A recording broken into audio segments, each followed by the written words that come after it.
अमोघ शक्ति देखने वाले सभी दर्शकों को पंडित अखिलेश उदित का प्रणाम। मित्रों, लोग अभी इंटरनेट से और जाने कहाँ से कहीं से ढूंढ ढांड के जो है ऐसे ऐसे मंत्रों का प्रचार किया जा रहा है, तो उसके चक्कर में आ जाते हैं। ठीक है, षट कर्मों में इतनी रुचि है लोगों की। षट अभिचारिक कर्म, अभिचारिक कर्म का मतलब तंत्रात्मक तंत्र प्रक्रिया से अभिचारिक कर्मों को करना। अभिचारिक कर्म कौन कौन से हैं? मारण, मोहन, वशीकरण, स्तंभन, उच्चाटन, विद्वेषण, ये 6 प्रकार के अभिचारिक कर्म कहे जाते हैं। लोगों की इतनी रुचि है इंटरनेट पे और बस स्टैंड की, रेलवे स्टेशन की बुक स्टॉल्स पर आप जाकर देखिए, वहां पे ऐसी किताबों का भरमार लगा है। इंटरनेट पे तो अरे तूफान आया हुआ है एकदम। ये कर दो और इसको शौचालय में बहा दो और शत्रु का नाश हो जाएगा। ये कर लो और दौड़ी चली आएगी, बिस्तर पे आ जाएगी एकदम। बताओ, तंत्र पूरा भगवान शिव के मुख से उद्धृत है, तो पता है आपको? पता है कि नहीं? तंत्र के पिताजी कौन है? महादेव, भगवान शिव है। शिव ये चाहते हैं कि मंत्रों की प्रक्रिया से किसी को मार दो, किसी की जान ले लो। क्या भगवान शिव को पता नहीं था कि मनुष्य इसका जो है इसका दुरुपयोग कर सकता है? हाँ, उसके लिए शापोद्धार और उत्कीलन और बहुत सारी उसके मंत्र जागृति की उसके अंदर कुछ चीजें दे रखी, लेकिन शाबर में तो ऐसे कोई नियम है नहीं। शाबर मंत्रों में तो कोई नियम नहीं है, कोई उसका तरीका नहीं है। आपने जपना शुरू किया और असर आना शुरू। तो क्या भगवान शिव ये चाहते थे कि लोग एक दूसरे को मार दें, एक दूसरे की वशीकरण कर लें, एक दूसरे का दो लोगों में झगड़ा करवा लें? नहीं। तो आज के वीडियो में हम बात करेंगे कि वास्तविकता में तंत्र मार्ग के अंदर, तंत्र साधनाओं में हमारे तांत्रिक अभिचारिक कर्मों का अर्थ क्या है, इनका वास्तविक अर्थ क्या है। तंत्र का मतलब होता है सिस्टम, प्रोसेस। जैसे योग का मतलब होता है जोड़ना, तो योग भी जो है वो तंत्र का एक अभिन्न भाग है। योग का मतलब होता है जोड़ना, आत्मा को परमात्मा से जोड़ना, 2 चीजों को जोड़ना, प्रकृति और पुरुष का मिलन। उच्चतम स्थिति पे जब वो मिलन होता है तो ये इंसान जो है, मनुष्य जो है वो परमेश्वर से, परमात्मा का हिस्सा बन जाता है, उसमें एक में हो जाता है। तंत्र का उद्देश्य यही है, मुक्ति की प्राप्ति, मोक्ष की प्राप्ति, ईश्वर से मिलन, ईश्वर से संबंध स्थापित करना। तो इसके अंदर ये 6 प्रकार के कर्म बताए गए हैं: मारण, मोहन, वशीकरण, स्तंभन, उच्चाटन, विद्वेषण। अब इनका वास्तविक अर्थ क्या है तंत्र मार्ग के अंदर, वो मैं आपको इस वीडियो में बता रहा हूं। पूरा ध्यान से सुनिएगा। अर्थ यही है, मतलब इनका यही है।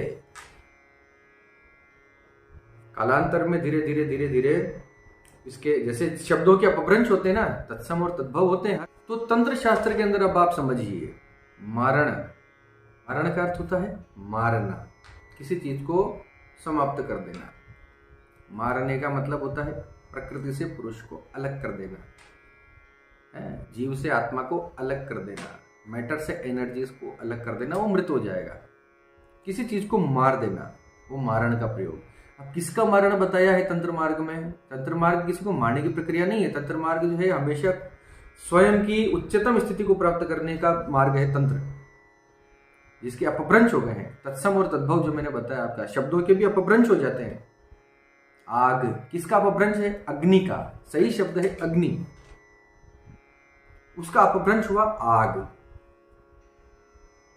इसी प्रकार से आप बोलचाल में बहुत सारे हम लोग गलत शब्द बोलते हैं।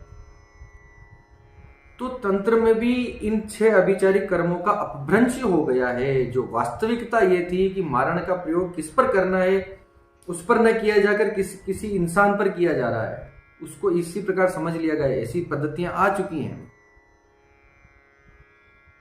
ऐसे हैं भी सही, तंत्र में भी हैं, रुद्र यामल भी हैं। 64 प्रकार के जो 108 प्रकार के तंत्र हैं उनमें से मुख्य 64 उसमें भी ये प्रक्रियाएं दी गई हैं, इसमें कोई शक नहीं है। मैं किसी को डिनाई नहीं कर रहा हूं, मना नहीं कर रहा हूं। ये प्रयोग हैं, इंसानों को मारने के लिए भी हैं, लेकिन तंत्र के जो शुद्धतम रूप है उसके अंदर मारण का प्रयोग किसके प्रति, किसको मारना है, किसको मारना है? अपने षड दोषों को मारना है। काम, क्रोध, मोह, लोभ, मद, अहंकार, इस प्रकार से जो 6 प्रकार के दोष हैं हमारे अंदर की वृत्तियों का नाश करना है, कुवृत्तियों का नाश करना है, उनको मिटाना है, उनको मारना है। ये मारण के प्रयोग। मारण मंत्र का प्रयोग अगर आप अपनी वृत्तियों को नाश करने के लिए करते हैं तब भी वो असर करेगा। मारण मंत्र का प्रयोग वहां करना चाहिए। अपनी वृत्तियों को मारिए,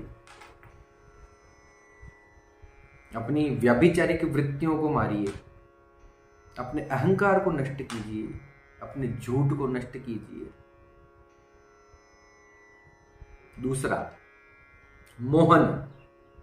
मोहन यानी किसी को मोह लेना। कोई आपको देखे और आपसे मोहित हो जाए, आपकी तरफ खींचा चला है, आपकी बात से, आपके व्यक्तित्व से, आपके से प्रभावित हो जाए। मोहन। किसका मोहन? अपने इष्ट देव का मोहन। उस मंत्र का प्रयोग अपने इष्ट देव के प्रति कीजिए। भगवान शिव के उपासक हैं तो भगवान शिव के लिए मोहन मंत्रों का उपयोग कीजिए कि हे प्रभु आप मेरी तरफ मोहित हो जाए, आप मुझ पे मोहित हो जाए। फिर क्या आवश्यकता है किसी और छोटी मोटी चीजों को मांगने की, छोटी मोटी चीजों में पड़ने की, जब भगवान शिव या भगवान आपके जो भी इष्ट देव हैं, भगवान जब आपसे मोहित हो चुके हैं, वो आपके वश में आ चुके हैं, तो अब प्रॉब्लम क्या रही? आपको इस धरती पे क्या मांगने की आवश्यकता रहेगी? सब कुछ मिल जाएगा। मोहन करें अपने इष्ट देव का। वशीकरण, वश में कर लेना, किसी को अपने वश में कर लेना। जैसा आप कहो वैसा वो करे, आपके इशारों पर नाचे। जिस चीज के लिए आप मना कर दें वो न करे, जिसके लिए आप कहें वो जरूर करे। वशीकरण, किसी को पूर्ण रूप से अपने वश में कर लेना। किसको वश में करना है? अपने मन को। आपका अपना मन आपके वश में इस कदर हो जाए, इस प्रकार से हो जाए कि आपकी इच्छा के बिना आपका मन इधर उधर भटकना बिल्कुल बंद कर दे। अपने मन का वशीकरण कीजिए, इसको अपने काबू में रखिए, अपने मन की वृत्तियों का वशीकरण कीजिए, भटकाव बंद कीजिए। अब है स्तंभन। स्तंभन का मतलब होता है रोक देना, स्थिर कर देना, वहीं उसी जड़वत कर देना, उसको बिल्कुल पत्थर की तरह स्थिर कर देना, स्टेबल कर देना। ये होता है स्तंभन। स्तंभन किसका करना है? इंद्रियों के प्रति जो अपनी हमारी जो ऊर्जा है वो जो बह रही है उसको रोकना। कोई चीज बहुत अच्छी लगती है तो उसको देखे बिना हम रह नहीं पा रहे हैं, उस वृत्ति को रोकना।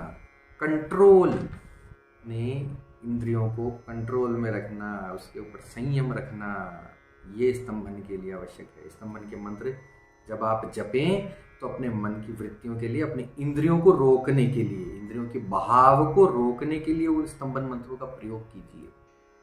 उच्चाटन। उच्चाटन मतलब तितर बितर कर देना, अस्त व्यस्त कर देना, पागल कर देना। उच्चाटन मंत्रों का प्रयोग किसी की विक्षिप्त करने के लिए, किसी के मानसिक विकार पैदा, किसी को पागल कर देने के लिए, ये उच्चाटन के प्रयोग ऐसे होते हैं। अस्त व्यस्त कर देना, बावड़ा कर देना, एक प्रकार की उच्चाटन जिसका कर दिया जाए वो व्यक्ति एक प्रकार से घबराहट और बेचैनी में अपना जीवन जीने लगता है।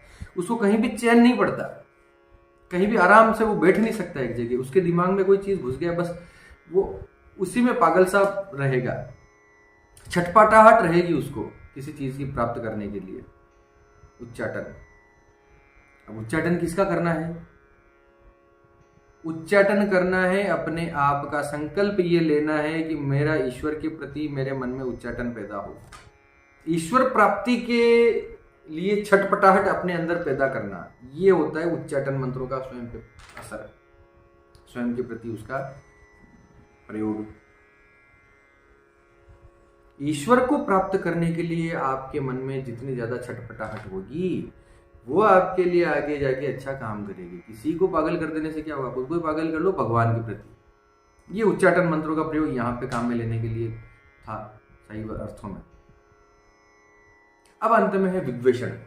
विद्वेषण का अर्थ होता है दो लोगों में झगड़ा पैदा कर देना, दो मित्रों में, किसी भी दो अस्तित्व में, दो एग्जिस्टेंस के अंदर झगड़ा कर देना, शत्रुता पैदा कर देना, उन दोनों में बने नहीं आपस में। किसका झगड़ा करवाना है? अपने मन का बुरे कामों से झगड़ा करवा लेना, बुरी वृत्तियों से, बुरे कर्मों से झगड़ा करके बैठ जाना कि तुमसे मेरी नहीं बनती, तुमसे दूर। चोरी से झगड़ा कर लीजिए, निंदा से झगड़ा कर लीजिए, और किसी प्रकार के व्यभिचार से, नशे की लत से झगड़ा करके बैठ जाइए, नहीं बोलता, नहीं करता। ये विद्वेषण के मंत्रों का प्रयोग अपने आप में इस प्रकार कीजिए कि मेरी समस्त बुरे कामों से मेरा झगड़ा हो जाए। ये 6 प्रकार की अभिचारिक कर्म की व्याख्या मैंने आपके सामने कर दी है। आजकल के इंटरनेट के ज़माने में पता नहीं कितना पसंद किया जाएगा मेरा वीडियो, लेकिन मैं अपने रास्ते से नहीं भटकूंगा। जो मुझे ठीक लगता है, जो समाज की बेहतरी के लिए, हमारी संस्कृति के लिए, हमारे सनातन धर्म के लिए, हमारे देश के लिए, हमारे राष्ट्र के लिए, हमारे धर्म के लिए, जो मनुष्यता के लिए जो सबसे सही बात मुझे लगेगी, मैं वही बात करूँगा। और भी अभिचारिक कर्मों के मंत्र तंत्र मेरी समझ में आते हैं। मैंने बहुत साल से मैं इनका प्रैक्टिशनर हूँ, मैं करता हूँ, समझता हूँ इन चीज़ों को। तो मैंने मेरे अनुभव में यही सब चीज़ें समझी हैं। इसको आप अपने जीवन पर भी आप लागू कीजिए। इन्हीं सब चीज़ों से आपको भौतिक लाभ भी सारे मिल जाएंगे। आपको कहीं से अलग से किसी का वशीकरण करने की आवश्यकता नहीं है। आपके अंदर ही इतनी ऊर्जा, इतनी, अगर आप सही रास्ते पर चलते हो, मंत्रों को सही अर्थों में आप उनका प्रयोग करते हो, तो आपको जो है उसके सारे भौतिक लाभ भी मिल जाएंगे। आपको अलग से कहीं धन मांगने की आवश्यकता नहीं पड़ेगी अगर आपने ईश्वर को वश में कर लिया, अगर आप सदमार्ग पर चलते हैं। मेरा तो हमेशा से यही कहना है, अब पालन करना न करना आपके हाथ में। तो इसी के साथ आप सबके मंगल की कामना करता हुआ मैं पंडित अखिलेश उदीच आपसे विदा लेता हूँ। धन्यवाद। सर्वे भवन्तु सुखिनः।